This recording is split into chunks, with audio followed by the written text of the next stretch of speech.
আসসালামু আলাইকুম এভরিওয়ান। আজকে আপনাদের সাথে আমি শেয়ার করব বিফ একটা স্টিক কাবাবের রেসিপি। সো প্রথমেই আমি বোনলেস ফ্যাটলেস গরুর মাংস নিয়ে নিয়েছি, আর এখানে ম্যারিনেট করার জন্য আমি 2 চামচের মতো বেসন নিয়েছি, হাফ চামচের মতো লবণ, 1 চামচ আদা গুঁড়ো, 1 চামচ পেঁয়াজের গুঁড়ো, 1 চামচ রসুনের গুঁড়ো, হাফ চামচের মতো দারুচিনি গুঁড়ো, 1 চামচ সাদা সরিষা গুঁড়ো, 1 চামচ গরম মশলা গুঁড়ো, ধনিয়া গুঁড়ো 1 চামচ, জিরা গুঁড়ো 1 চামচ, কাশ্মীরি লাল মরিচের গুঁড়ো দিব 1 চামচ, আর দিব কালো গোলমরিচের গুঁড়ো। এখানে হাফ চা চামচের মতো আমি আদা রসুন বাটাটাও দিব, আর এখানে 4 চা চামচের মতো আমি দিব পেঁপে বাটা খোসা সহ। এখানে আমি কালো সরিষা বাটাটাও দিব, আর দিব 4 চা চামচের মতো টক দই। এখানে আমি সামান্য পরিমাণে টেস্টিং সল্টটা অ্যাড করব, আপনারা চাইলে দিতেও পারেন নাও দিতে পারেন। আর 2 টেবিল চামচের মতো এখানে আমি সরিষার তেল অ্যাড করব। সবকিছু এখন একটু ভালো করে মিক্স করে নিব, আর কেটে রাখা গরুর মাংসটাকে আমি এখন এটার মধ্যে দিয়ে দিব।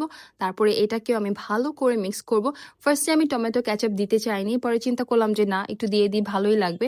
তো এখানে আমি একটু টমেটো সস দিয়ে দিয়েছি, দিয়ে একটু মিক্স করে আমি আগের দিন রাত্রে এটাকে ম্যারিনেট করে ফ্রিজে রেখে দিয়েছিলাম। তারপরে পরের দিন আমি বের করেছি, আর এটা এত সফট হয়ে গিয়েছিল। সো এখন আমি একটা স্টিকের মধ্যে এগুলোকে ভরে, মানে অনেকগুলো স্টিকের মধ্যে এগুলোকে ভরে নিব।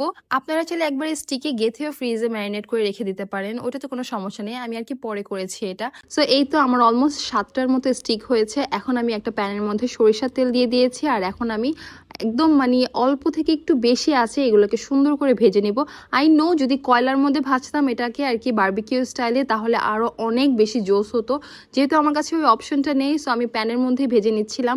আর দেখতে পাচ্ছেন এই মাংসটা না এত বেশি সফট হয়ে গিয়েছিল যে অটোমেটিক খুলে আসছিল। তবে আমার আজকের এই কাবাবটা যে এত বেশি টেস্টি হয়েছিল, আমি যদি কোনোদিন রেস্টুরেন্ট দিই 100% এটা আমার সিগনেচার আইটেমের মধ্যে থাকবে। এটা এত বেশি টেস্টি হয়েছিল। সো আমি একটু কয়লা দিয়ে এটাকে ঢেকে রেখেছি যাতে কয়লার ফ্লেভারটা পুরোপুরি যায়। আর এখন আমি একটা চাটনি বানাবো। প্রথমে আমি এখানে তেঁতুলের কাঠ বানিয়ে নিয়েছি, আর এখানে আমি হাফ কাপের মতো চিনি দিয়ে দিব, 1 চামচ লবণ দিয়ে দিব, 1 চামচ চাট মশলা দিব, 1 চামচ চিলি ফ্লেক্স দিব, আর অল্প একটু বিট লবণ দিব, আর দিব অল্প একটু ভাজা জিরা গুঁড়ো দিয়ে আমি সবকিছু জাস্ট মিক্স করে এই তো পারফেক্ট একটা চাটনি হয়ে গিয়েছে তেঁতুলের। আর এখানে একটা প্লেটের মধ্যে আমি কাবাবটাকে সার্ভ করে নিয়েছি, আর এখন জাস্ট সুন্দর করে একটা প্লেট সাজাবো, আর রাতের ডিনারটা খুব মজা করে এনজয় করব। আপনারা যারা কাবাব লাভার, অবশ্যই আপনারা এই রেসিপিটা ফলো করে একবার হলেও কাবাব বানিয়ে খেয়ে দেখবেন, আর আমাকে জানাবেন যে আপনাদের কাছে কেমন লেগেছে। আমি জানি আপনারা কোনোভাবেই ডিসঅ্যাপয়েন্ট হবেন না। সো এই হচ্ছে আমার পারফেক্ট ডিনারের রেসিপি। আই হোপ আপনাদের কাছে ভালো লেগেছে। So it's all for now. See in the next video. Bye, thanks for watching.